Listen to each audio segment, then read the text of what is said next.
Hay algo que los mejores pescadores nunca te van a decir en la orilla. No porque sean malos tipos, sino porque ellos mismos tardaron años en descubrirlo y no piensan regalarlo así como así.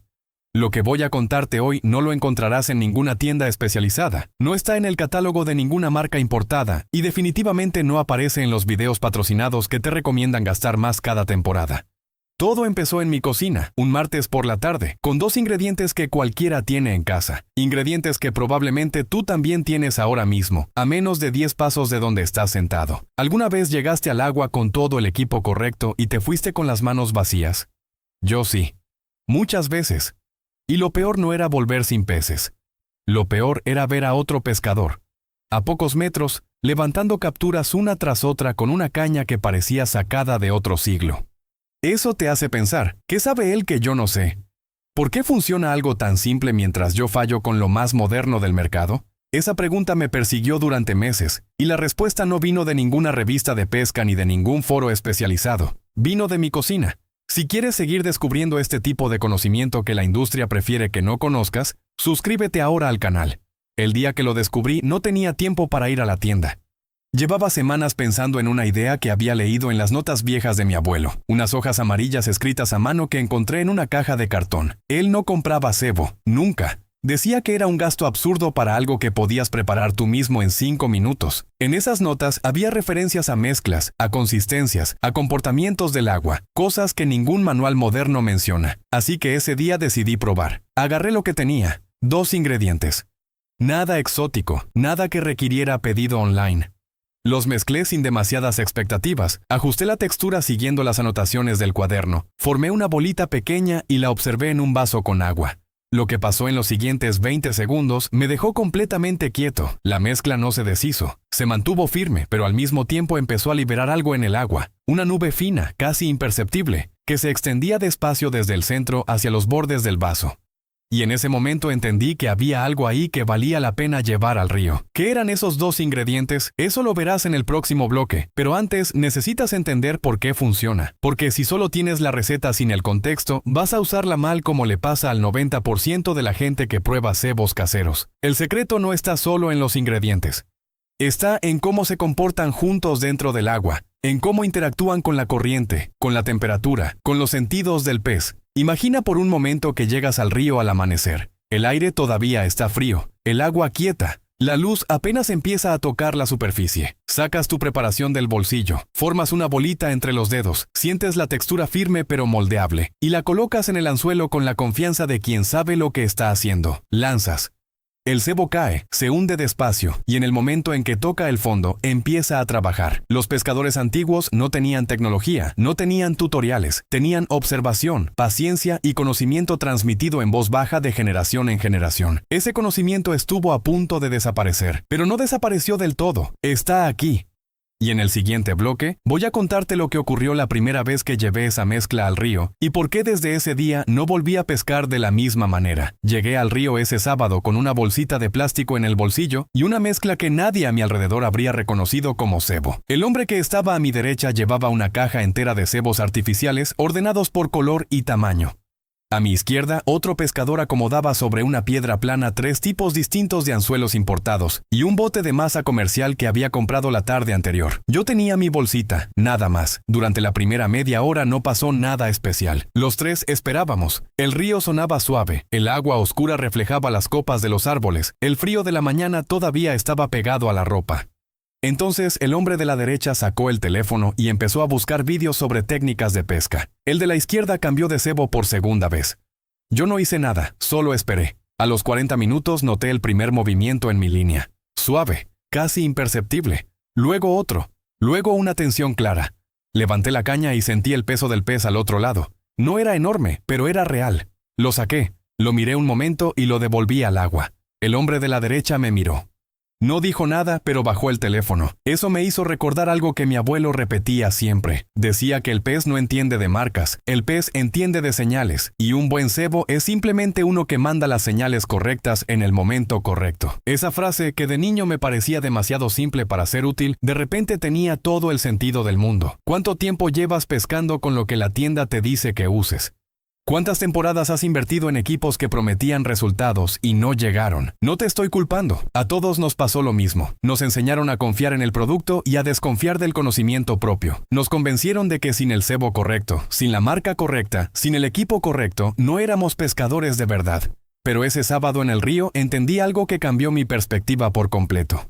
La diferencia entre el pescador que vuelve con capturas y el que vuelve con las manos vacías no está en el precio del equipo, está en entender qué está pasando bajo el agua, está en saber qué señales está enviando tu cebo y si esas señales coinciden con lo que el pez está buscando en ese momento. Y eso nadie te lo vende en una tienda. El viejo que me enseñó el método completo no era pescador de competición, era un hombre que había pasado 60 años junto al mismo río. Manos ásperas, botas remendadas, una caña tan vieja que la empuñadura ya casi no tenía forma. Pero cuando hablaba de peces, hablaba como quien habla de personas que conoce bien. Decía que el río tiene memoria y que los peces también. Que si les das algo que reconocen, algo que huele a comida real y se comporta como comida real en el agua, no necesitas nada más. Fue él quien me explicó por qué la mezcla que yo había preparado en casa funcionaba tan bien. No era magia. Era química simple. Era el comportamiento físico de dos ingredientes que, al combinarse en agua, crean algo que los peces interpretan como una señal de alimentación activa, algo que los atrae, los mantiene cerca y los lleva directamente al anzuelo. En el siguiente bloque voy a revelarte exactamente cuáles son esos dos ingredientes, las proporciones precisas y el paso a paso completo para que puedas prepararlo esta misma tarde en tu cocina. Los dos ingredientes son pan de molde y harina de maíz. Nada más. Sin conservantes artificiales, sin aditivos importados, sin fórmulas secretas que solo se consiguen en tiendas especializadas. Pan de molde y harina de maíz. Dos cosas que probablemente tienes en tu cocina ahora mismo, y que juntas crean un cebo con un comportamiento en el agua que ningún producto comercial de precio medio consigue imitar. La preparación es simple, pero la técnica importa. Coge 2 rebanadas de pan de molde y retira toda la corteza. La corteza no absorbe el agua de forma uniforme y arruina la consistencia final. Coloca la miga en un recipiente pequeño. Añade una cucharada rasa de harina de maíz por cada 2 rebanadas. Moja las manos con agua limpia y empieza a amasar despacio, añadiendo agua poco a poco, sin prisa. La clave está en la consistencia. Tiene que quedar con la textura de plastilina blanda, firme cuando la aprietas pero sin que el agua salga entre los dedos. Si se desmenuza, falta agua. Si se pega demasiado a las manos, te has pasado. ¿Por qué funciona esta combinación específica? La harina de maíz cambia todo. El pan solo se deshace rápido bajo el agua, se dispersa en segundos y deja el anzuelo al descubierto antes de que el pez llegue. Cuando añades harina de maíz en la proporción correcta, la masa adquiere una cohesión diferente, se mantiene firme en el anzuelo durante el lanzamiento, aguanta la corriente y luego, de forma gradual y constante, empieza a liberar micropartículas en el agua. Esas partículas crean lo que los pescadores antiguos llamaban el rastro. Una señal química continua que se extiende metros en todas las direcciones y que los peces siguen como si fuera un camino marcado directamente hasta tu anzuelo. Los números lo confirman. Una bolita de pan solo dura activa entre 40 y 90 segundos antes de perder la forma. Una bolita de pan con harina de maíz en la proporción correcta mantiene su estructura entre 8 y 12 minutos, casi 10 veces más. Y durante esos minutos está trabajando sin parar, liberando señales, atrayendo peces desde distancias que el ojo no puede ver. Si antes lanzabas y esperabas con el cebo ya inerte a los 2 minutos, ahora entiendes por qué no llegaban las picadas. Si este tipo de conocimiento te está siendo útil, dale al me gusta ahora mismo y cuéntame en los comentarios con qué cebo llevas más tiempo pescando sin resultados. Esa pregunta tiene más respuestas de las que imaginas. El tamaño de la bolita también importa. El error más común es poner demasiada masa en el anzuelo. La bolita ideal tiene el tamaño de un garbanzo, no más. Un cebo pequeño se traga entero de una vez y el enganche queda certero. Un cebo grande hace que el pez mordisquee los bordes sin tragarlo. Ese problema que muchos atribuyen a mala suerte tiene casi siempre la misma causa. Hay un tercer elemento que los pescadores más experimentados añaden a esta base. Una sola gota de aceite de oliva mezclada en la masa antes de amasar. Solo una gota. El aceite crea una película fina alrededor de cada bolita que refleja la luz bajo el agua y potencia la dispersión de las micropartículas. Es la diferencia entre un cebo que funciona y uno que funciona de forma extraordinaria.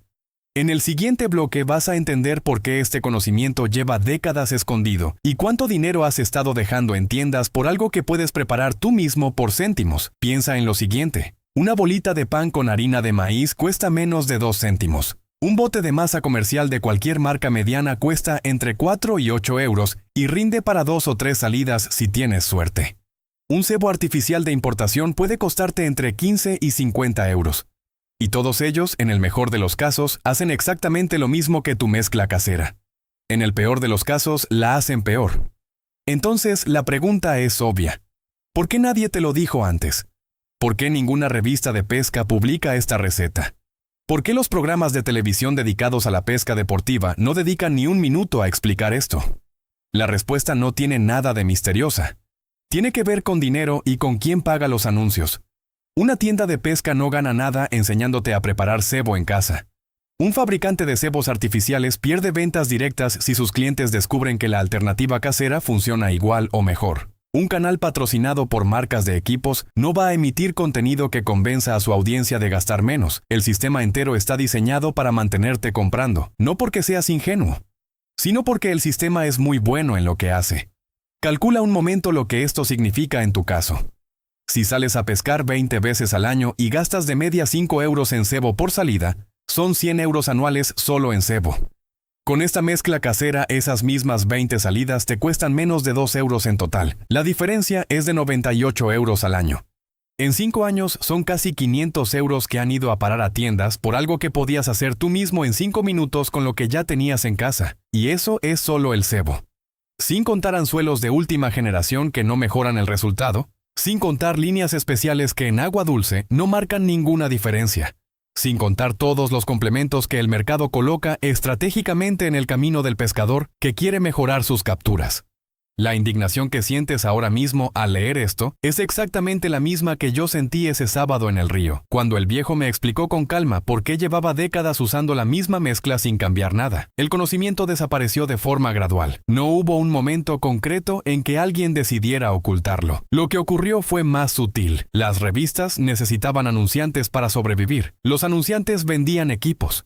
El contenido empezó a girar alrededor de los productos. Los cebos caseros quedaron fuera del discurso oficial, no porque dejaran de funcionar, sino porque no generaban ingresos publicitarios. Una generación de pescadores creció sin escuchar hablar de ellos, y la siguiente generación ya no los conocía en absoluto. Pero ahora tú sí los conoces, y eso cambia tu posición por completo. Imagina la próxima vez que llegues al río. El agua fría, el sonido del caudal, el olor a tierra húmeda.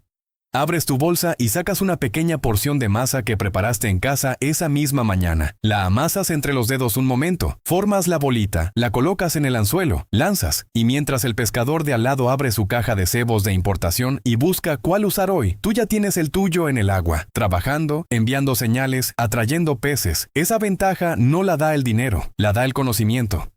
Y en el bloque final vas a ver exactamente lo que ocurre cuando ese conocimiento se convierte en acción real sobre el agua. El río no sabe cuánto costó tu cebo. El pez no lee etiquetas. Lo que ocurre bajo el agua es pura biología, pura química, pura señal. Y tú ahora sabes exactamente qué señales enviar, cuándo enviarlas y por qué funcionan. Visualiza esta escena con claridad. Llegas al río antes del amanecer. El cielo todavía oscuro, el aire con ese frío húmedo que se mete en la ropa, el sonido del agua rompiendo despacio contra las piedras. Encuentras el punto donde la corriente crea una bolsa tranquila cerca de la orilla. Ese es tu sitio. Lo reconoces porque ya sabes leerlo. Sacas la masa del bolsillo, la sientes entre los dedos, firme y moldeable al mismo tiempo, con ese aroma suave a maíz que ya asocias con buenas mañanas. Formas la bolita, la colocas en el anzuelo, lanzas. A 5 metros de ti hay otro pescador. Lleva 1 hora esperando con cebo comercial que compró ayer en la tienda. Tiene buen equipo, tiene experiencia, pero su cebo lleva 40 minutos inerte en el fondo, sin liberar nada, sin enviar ninguna señal. El tuyo lleva 3 minutos en el agua y ya está trabajando. Las micropartículas de harina de maíz se dispersan despacio en todas las direcciones. La gota de aceite de oliva crea un brillo tenue que la luz del amanecer convierte en una señal visible para cualquier pez que se acerque. El rastro está activo. El camino está abierto. A los 8 minutos sientes la primera tensión en la línea. No un toque suave, una tensión real, decidida. El pez no vino a explorar. Vino siguiendo una señal que lo guió directamente hasta tu anzuelo y encontró exactamente lo que buscaba. Levantas la caña. El peso es real. El pescador de al lado te mira. Tú no dices nada, no hace falta. Eso no es suerte, eso es conocimiento aplicado. La diferencia entre el pescador que repite esa escena una y otra vez y el que sigue volviendo con las manos vacías, no está en el río, no está en el clima, no está en el equipo. Está en lo que sabe sobre lo que ocurre bajo el agua mientras espera. Está en la calidad de la información con la que llega cada vez al agua. Ahora eres parte del grupo que lo sabe. Tienes la receta, tienes el método.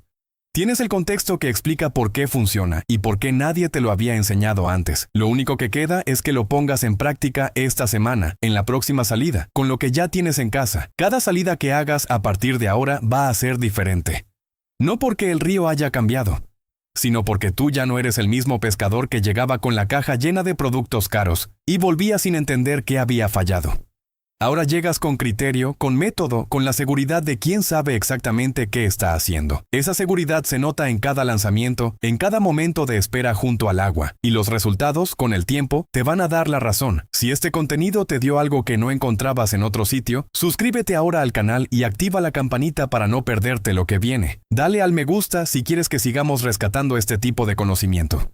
Comparte este vídeo con alguien que lleve temporadas pescando sin resultados, porque puede que lo que necesita no sea mejor equipo sino mejor información. Y cuéntame en los comentarios la primera captura que consigas con esta mezcla. Quiero leerlo. El conocimiento de los pescadores antiguos no murió, solo estaba esperando a que alguien lo buscara. Tú lo encontraste, ahora úsalo. Fin de narrativa.